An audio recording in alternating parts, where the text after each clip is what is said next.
Bonjour, je suis le lieutenant William, officier adjoint au 2e escadron de circulation et d'escorte du 121e régiment du train.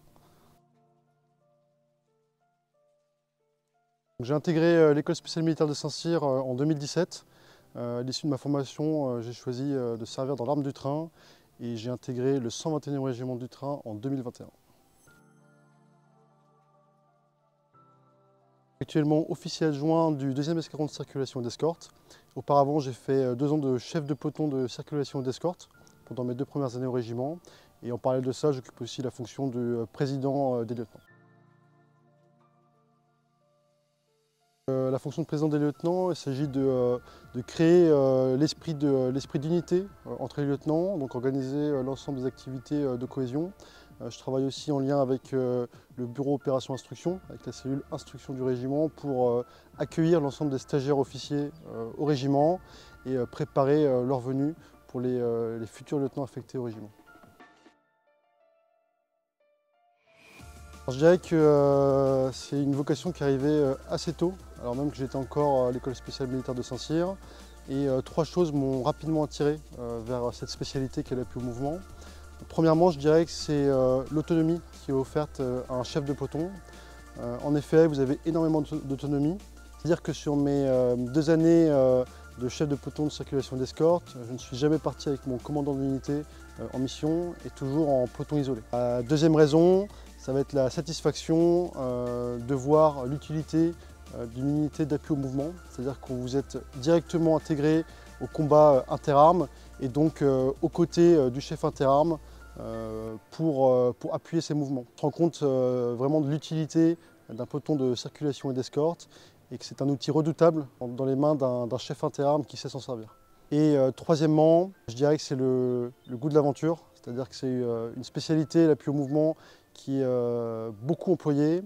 De fait, c'est rapidement 200 à 250 jours de mission par an, et donc autant de jours pour découvrir le monde entier. Plusieurs qualités attendues. Tout d'abord, je dirais que c'est le goût des responsabilités. Comme j'ai dit, en appui mouvement, vous aurez énormément d'autonomie en tant que chef de peloton. De fait, qui dit autonomie implique indubitablement des responsabilités. Et donc là, c'est à vous d'être entièrement autonome sur le terrain et donc d'offrir des possibilités en termes de mouvement au chef interarmes.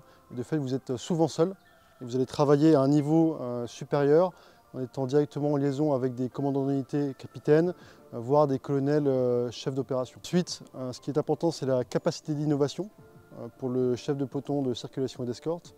En effet, quand vous allez arriver en mission, le chef interarmes va vous donner un effet à obtenir sur les mouvements de son unité. Donc, par exemple, il va vous dire « je veux que mon groupement tactique interarmes arrive à tel endroit, à tel moment avec l'ensemble de mes moyens ». Et de fait, c'est à vous, chef de peloton de circulation et d'escorte, avec vos outils et vos moyens, de créer les conditions adéquates afin de répondre aux besoins du chef interarmes et donc de lui permettre à lui de se concentrer uniquement sur sa manœuvre tactique et sur son combat. Enfin, je dirais que la dernière qualité attendue d'un lieutenant qui arrive en unité d'appui mouvement, c'est l'appétence pour le commandement. En effet, différemment aux autres spécialités de l'arme du train, il s'agit dans l'appui mouvement d'un commandement direct et organique et donc au contact des hommes au quotidien.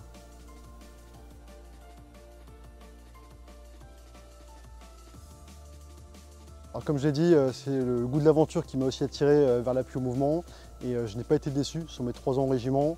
Sur mes 2 ans de chef de peloton, j'ai pu faire 2 départs à l'étranger, une fois en Europe de l'Est et une fois en Afrique centrale. J'ai réalisé aussi une mission Sentinelle en tant que chef de section. Par la suite, sur mon temps d'officier adjoint, j'ai pu participer à une opération Sentinelle et aussi divers entraînements et terrains.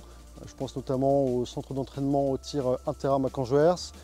J'ai de même réalisé une préparation opérationnelle pour un départ au Niger. Donc énormément de missions et un taux d'emploi très élevé.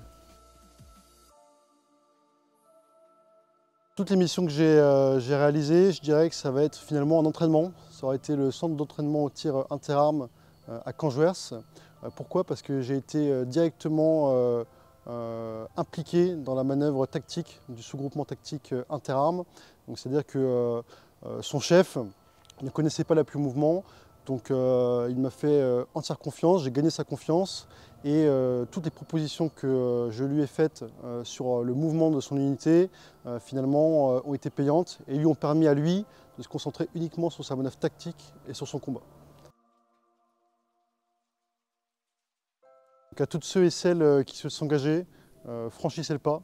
C'est une expérience qui vaut le coup, quel que soit l'endroit d'où vous venez. Moi je ne regrette pas et clairement je me serais éclaté depuis le début et j'espère que je m'éclaterai encore pendant quelques années.